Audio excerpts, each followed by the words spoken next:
In this video, we're going to spend some time talking about basic player types.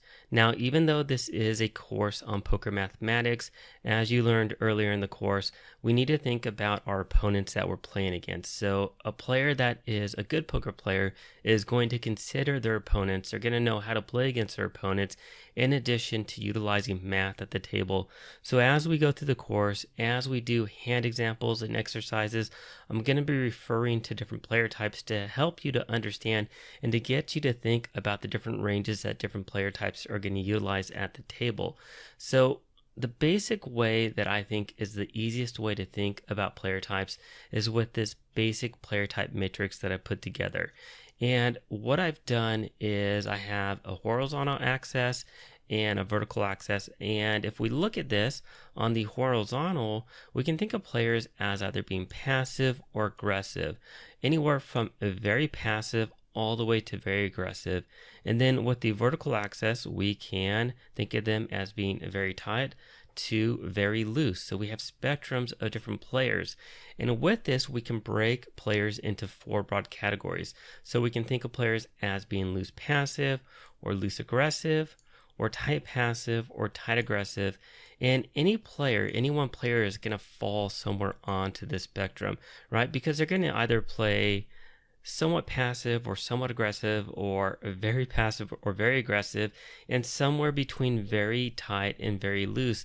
And so players could be maybe right here or right here or right here or right here. They could be anywhere on this matrix. So it gets us to think about different player types, thinking about how passive or aggressive they are or how tight or loose they are. So I want you to think about that as we go through this. So let's go ahead and let's talk about the three different basic types of good players. So here's the thing with good players. They're inherently aggressive. So a good player type is going to be on this side of the matrix. They're not going to be on this side. So if we think about it, they're going to be somewhere over here within this box. They're going to be aggressive. They're either going to be on the tighter side or the looser side. They're not going to be over here. They're typically not going to be passive. And so the three different types are going to be nits, which are very tight players, and they're semi-aggressive. Then there's tight aggressive opponents, better known as tags, and then there are loose aggressive opponents, better known as lags. So let's go ahead and let's start off talking about nits first. So when we're talking about nits, well, their name refers to nitpicky players. And when we think about nits, for the most part, they're players that are going to be deliberately avoiding most hands and waiting for really strong cards. And for this reason, we like to consider them as, well, I personally like to consider them as the Scrooges of poker, and you're going to find out why. So nits are nitpicky players. They wait for very strong cards, and they're inherently very risk-adverse type of players, and they're only looking to play the very best of the best starting hands pre-flop. So if we think about that player type matrix, they're going to play a very tight range of hands. So they're not going to be on the loose side of the spectrum. They're going to be on the very tight side of the spectrum. And in terms of when they're going to get involved in big pots post-flop, well, they're only going to do so with very strong hands as well. Now, in terms of how aggressive they are, they're not really that aggressive. They are what I would consider semi-aggressive. They're not really passive. They're slightly semi-aggressive because they know how to raise, but because they're risk adverse, they're only going to raise in situations where they have a very strong hand. And they may put out continuation bets with only a very strong draw. So here's the thing with nits. They're not really great. They're not really good. They're more so mediocre, but I wouldn't categorize them as a bad player. I would put them on the cusp of becoming a good player, but being more so mediocre when they're playing a nitty style of play. We have players that are going to call their opponents nits, or going to call them nitty tags, and that's really just anybody that they play against that they deem to play a very, very tight range of hands and a very strong range of hands where they don't bluff that often. And now talking about bluffs. So nits, for the most part, they're not known to bluff. Yes, they can put out a semi-bluff. Let's say that they flop an open-ended straight draw plus a flush draw. Well, that's an amazing draw. So that would be a hand that they'd be likely to put out a continuation bet. But let's say that they just flopped, let's say maybe a gut shot straight draw or the third best flush draw, then they're probably not going to semi-bluff. So when we are facing a bet from a nit, just be cautious. So when you see a nit in a hand and they are raising pre-flop, or they're 3-betting pre-flop, or they're firing out continuation bets, or they're raising post-flop, then we need to be concerned that they probably have a very strong hand or a very strong draw. So that's nits.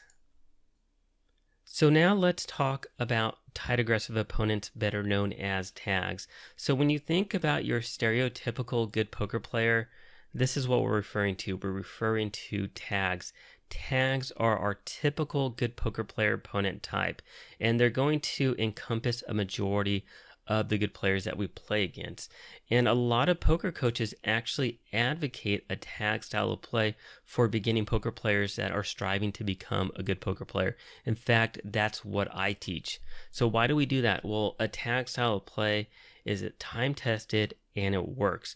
And if we think about the evolution of a poker player from being a fish, meaning they're a very bad player, to potentially a nit, then the next segue to becoming better is to have them become less tight and more aggressive. So we go from a nit to a tag. And then as they improve further, then eventually some poker players are going to strive to play a loose aggressive style of play, which we'll talk about on the next slide. So in terms of comparing a tag versus a nit, well, they're still going to play a tight range of hands, but not nearly as tight as a nit. So in terms of their style of play, they're going to be less tight. They're going to be more aggressive. So they're going to play their hands both pre-flop and post-flop aggressively. And they're going to know how to raise and re-raise against weaker opponents to exploit their holes in their game. And here's the thing, when we're talking about tags and both lags, which we'll talk about in the next slide, they're going to be tough to play against because they're very skilled poker players. This is the style of game that I play. I play a tight aggressive approach to the game. And also, unlike a nit, and let me get rid of all this highlighting so we don't have as much, but unlike a nit, a tag is also capable of bluffing in opportune spots. And when we're talking about bluffing, we're not only talking about semi-bluffing, but we're just talking about straight up bluffing as well. And also in terms of their ranges of hands, a tag doesn't need a made or strong poker hand to bet and be aggressive. They just know the right situations in which to bet. But here's the thing, when we encounter a tag, just like every other poker player, some of them are going to have leaks within their games. They're going to be difficult to play against, but you just have to find out what their leaks are and try to exploit them. So that's tags. So now let's talk about loose aggressive opponents, commonly referred to as lags. So like their name implies, they play a loose range of hands and they play very loosely compared to tags and nits, and they're very aggressive. Well, lags are arguably probably the toughest type of poker player to play against. And why is that? Well, they're probably the best overall types of players that you're going to encounter. Like I said, from the evolution of a poker player, we start out as a fun recreational fish. We then potentially, some of us are going to become nits as we get a little better. Then we become tags, and then we have lags. Now, there are going to be people that emulate this style of play, but they're not as good as they think they are. So when I talk about lags, I'm talking about the very good lags. I'm talking about players that you're going to see on TV that implement a lag style of play, and they're also playing the mid to high stakes, and they're utilizing a balanced style of play with game theory optimal poker, something we're not going to be talking about in this course. But once you get to that level of play, you're going to be very tough to play against. And so when it's implemented correctly, in my opinion, it's the most profitable style of poker. And if we think about it, why are they going to be tougher to play against than tags? Well, because you're going to play a lot more hands against them. They're going to put you in a lot of situations, and their ranges are just much wider, and they're not afraid to bluff. They're going to bluff more often. And here's the thing, we can think of them as bullies at the poker table, and they're not going to be afraid to push you around at the table. Whereas when nits are risk adverse, well, lags, they don't fear risky situations. Instead, they embrace them. That's a part of their strategy. That's a part of their game. And when you're in a hand versus a lag, they're not going to be afraid to put pressure on you or all of their opponents at their table. They're not going to be afraid to bluff. They're not going to be afraid to raise and re-raise in the right spots that they see at the table. And they use what I like to call is controlled aggression to put their opponents in very tough spots, knowing when and how to bluff. And they also know how to extract as much value to get maximum value from their opponents as well. So that's lags, and that's going to conclude our introduction to our 3 different types of good player types. Now we're going to turn our attention to bad players, and they're, again, just like with nits, tags, and lags, well, there are going to be 3 different types of bad player types. Well, actually, there's going to be 4 because there's going to be a subcategory of one of them. But let's go ahead and let's turn our attention to those now. All right, so now let's talk about our bad player types. So I said in the last slide that there are 3, but actually there are 4 different types of bad players. Well, these are the ones that we're going to talk about. We're going to talk about type passive opponents, loose passive fit or fold, loose passive calling stations, and the maniac. And these 2 opponents right here, these are really one and the same except for one major difference. And the difference is whether they play fit or fold or if they're a calling station. And you'll learn about the difference between these 2 different things later on in this lecture. So for the most part, when we think about bad player types, a majority of the opponents that we play against are going to be on this side of the spectrum of the matrix. They're going to be passive. So they're either going to be loose passive or they're going to be type passive. So if we think about the type passive opponent up here, well, there we go. That person is down there. Loose passive right here. But there is one caveat. There is going to be one opponent that's going to be over here in this quadrant that is going to be loose and aggressive. Well, that's our maniac, our bad aggressive opponent. They're going to be over here. They're going to play loose and they're going to play aggressive, but they're not going to play like a lag. So we're going to learn about all of these in this section. So let's start off and let's talk about our type passive opponent. So when we think about type passive opponents, we can consider them similar to a nit because just like a nit, they're risk adverse in their style of play, and because they're risk adverse, they play a very tight range of hands just like a nit. But unlike a nit, they're also overly passive. Now, that's not to say that a nit isn't passive to some extent, which they are, but they're mildly aggressive. They know when to bet, they know when to raise. Type passive opponents on the flip side, for the most part, they're just going to be overly passive. And because they play so passively, we simply call them weak type because this passive style of play is just very weak in general. And it's not something that we want to do because rather than bet and raise themselves, they often simply prefer just to take a check and a call line and sometimes with close to the nuts. You'll see people limp their entire range sometimes. You'll see them limp pocket aces and pocket kings. You'll scratch your head wondering what they're doing, and you'll see them just take a call line down to the river with a very strong hand such as an overpair, 2 pair, 3 of a kind, even medium to semi-strong flushes, and you'll wonder what they're doing. Well, this is a type passive opponent. Because they play this scared monsters under the bed poker, they seem to always be fearful of the worst, thinking that, oh no, somebody's going to have the nuts 100% of the time. So I'm not going to risk being raised by leading out myself or raising myself. I'm just going to call down to the river. And if I win, I'm happy. If I lose, well, then I lost the minimum. That's the type of mindset that they have. So when you see this type of opponent, knowing that they play like this, understand that when they're being aggressive, you better watch out because they have the nuts or very close to it. So that's the type passive type of a bad poker player. All right, so now let's talk about loose passive bad players. So when we talk about a loose passive bad opponent, they're either going to play a fit or fold style, which we'll talk about on this slide, or they're going to play a calling station style, which we'll talk about on the next slide. Now, talking about them in general, the loose passive style of play for a bad player type is probably going to be the most common type.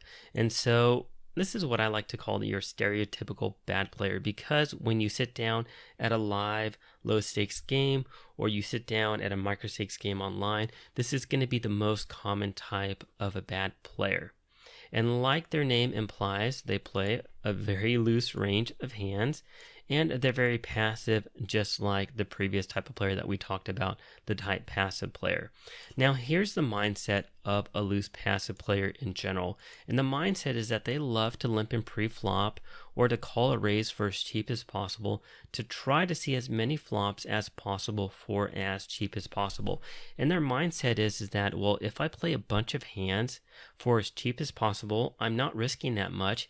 And at some point in time, I'm eventually going to make some hands. If I don't play hands, well, then how am I going to make hands? So that's kind of their mindset. Their mindset is that more for cheap is better, when in fact it's not. Now, in terms of them being aggressive, they're really only going to be aggressive pre-flop and post-flop with the best hands. So again, some of them are going to play their entire range very passively, but some of them are going to raise some of the strongest hands pre-flop. It's just going to vary from player to player because no two players are exactly alike. But in general, they're going to be passive with their weaker hands and aggressive with their stronger hands, both pre-flop and post-flop. So post-flop, if they're betting or raising, be very wary, just like a nit, because they either have a very strong hand or a very strong draw. Now, in terms of fit or fold, what does that mean? Well, a fit or fold style of play is what we call a straightforward style of manner, meaning that if they make a hand or a very strong draw post-flop, they're going to continue with the hand, meaning sometimes they'll bet and raise themselves, but a majority of the time, they'll just simply call a bet. Now, if they don't make a hand, if they don't make any sort of a decent draw, they'll simply just give up. They'll fold their hand and they'll move on to the next hand. That's what it means to be a straightforward fit or fold type of player.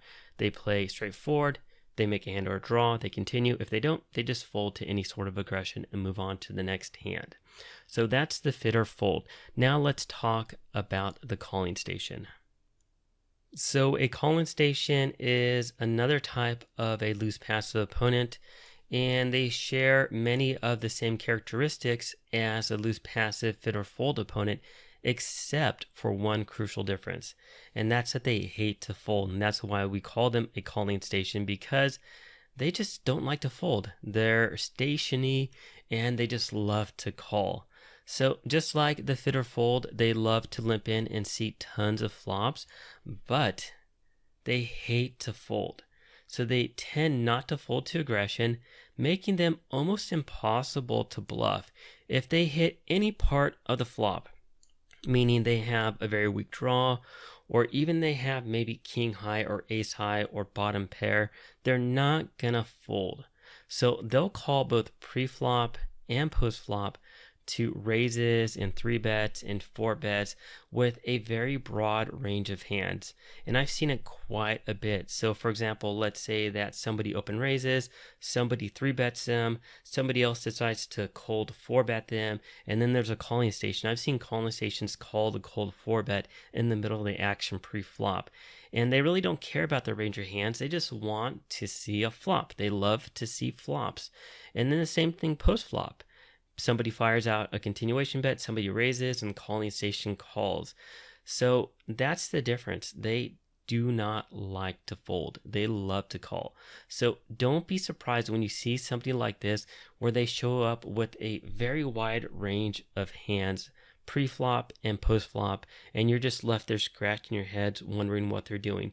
Just understand that that's their mentality, is they want to see a flop. It doesn't matter if it costs them a single raise, a limp, a 3-bet price or 4-bet price, and even sometimes an all-in. They just want to see a flop.